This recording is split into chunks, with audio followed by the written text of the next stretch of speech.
Hey guys, hope you are all having a great morning. Today we reach the conclusion of this 3-video series. We are going to wrap things up nice and tight, bringing perfect closure to everything we have been discussing for the past 2 days.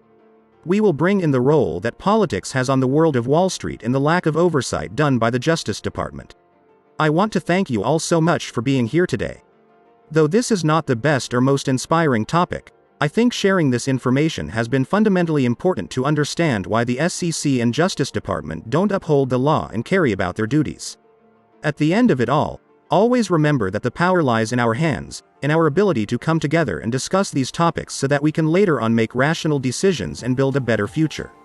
I will expand on this at the end of this video, so be sure to stick with me to the end. Before we get started with today's segment, let me quickly disclose and state that I am not a financial analyst or advisor, and that all contents discussed in this video are provided as opinions. All efforts are placed to better understand the nature of the current market in anticipation of the greatest squeeze in financial history. Everything presented is evidence I collect, and all opinions are based on research, experience and knowledge on the matter. Shout out to all my Patreons and one-time donors, who continue to support and carry this channel into greatness. Let's dive right into the good stuff.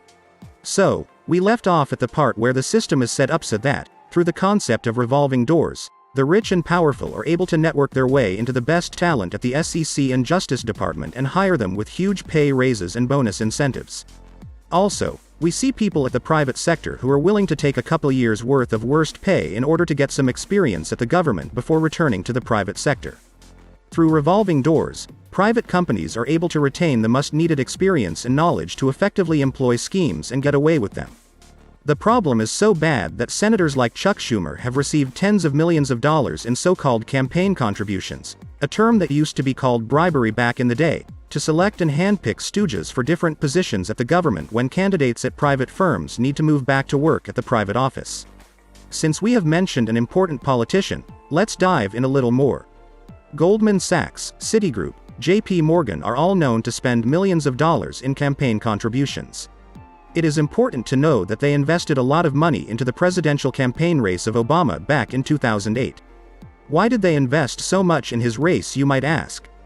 Because they wanted to ensure that he would pick candidates with connections to Wall Street so that during the fallout that took place after the economic collapse would not affect the deep pockets of Wall Street, and so that no one would go to jail.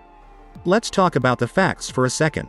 Obama put a Citigroup executive in his economic transition team while also naming another executive from JP Morgan Chase his new chief of staff. He built a team made up of Wall Street executives. His administration would make a lot of strong speeches, and give the impression that they were going to be tough on crime. They gave huge amounts to the federal government to catch wrongdoers. And what was the result of all of this? Well, the money did get tons of people arrested, but it just wasn't in the sectors that were important. Instead, the government would put the money to use in cases for prosecuting petty crimes. They would boast about deportations, or catching mothers who were defrauding welfare programs by maybe a couple $100 a year. They would put tons of money in small-time crimes and then boast about the numbers of criminals they prosecuted.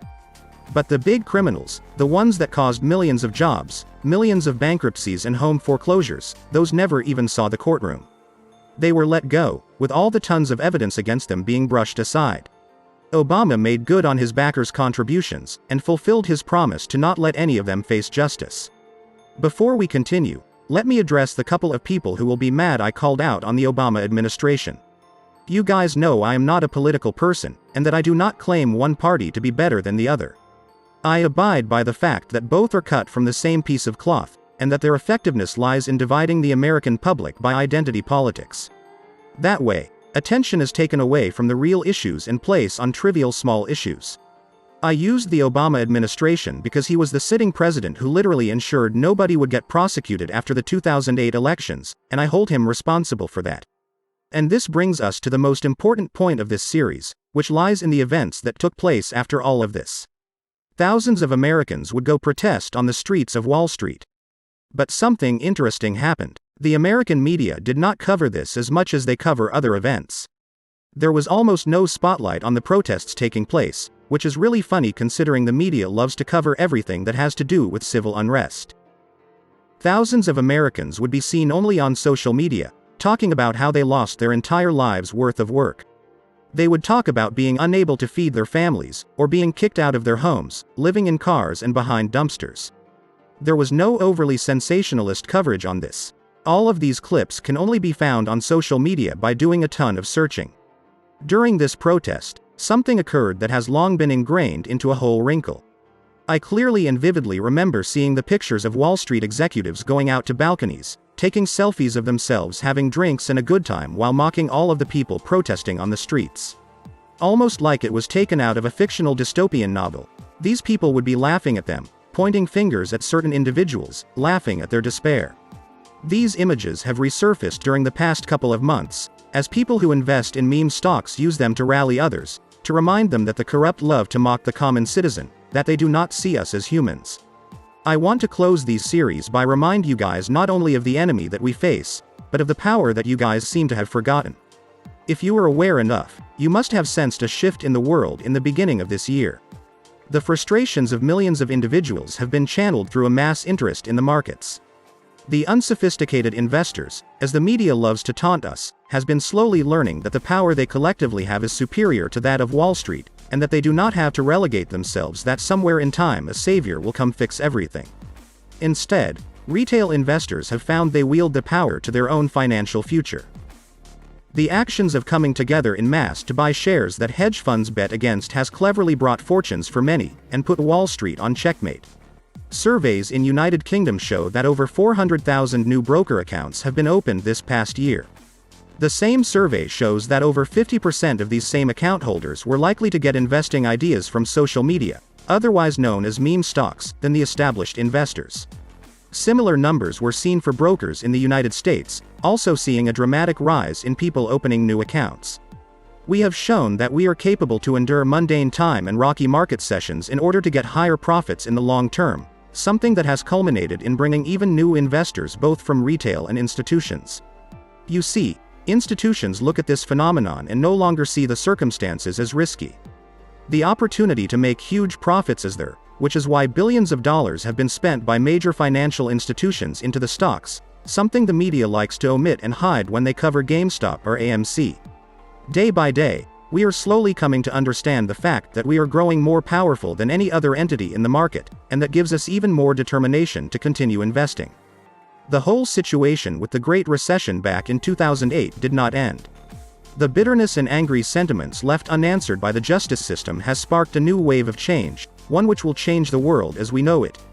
I continue and will continue to invest in meme stocks for the foreseeable future, because not only is it a one-way ticket to Lambo Town, but because these tendies are also a ticket to bringing the fundamental systematic change needed in the entire globe. Thank you all so much for making it to the end of the video. We have finalized this short series. I am happy that you guys showed up. Though I have seen decreased interest as each morning episode gets released, I am glad for the few that found this topic compelling. Now that you have a pretty good understanding as to why Wall Street remains untouched by justice, you can better understand why things have happened the way they have in relation to GameStop and the other meme stocks. I will be working hard to see what our next morning video topic will be for next week. If you enjoyed this series, let me know in the comments. Feel free to point out to me any particular topic you want to talk about and I will take that into consideration. Thank you again for being here with me. If any of these videos opened the eyes of only one investor, then I feel I accomplished my mission. I can sleep and rest in peace. If you want to support me in this channel, I have provided links which will be in the description for donations and a Patreon if you would like to pledge a monthly donation of any kind. This support really goes a long way for me guys. All money is spent on improving equipment and other parts of the channel so that we can continue to upgrade the quality of Simulate and Trade. It is my source of income as I am doing this full time now. It makes a huge impact and difference, so if you are able and willing, do consider it. I will see you guys later today. Until then, keep on buying the dip and holding to the moon.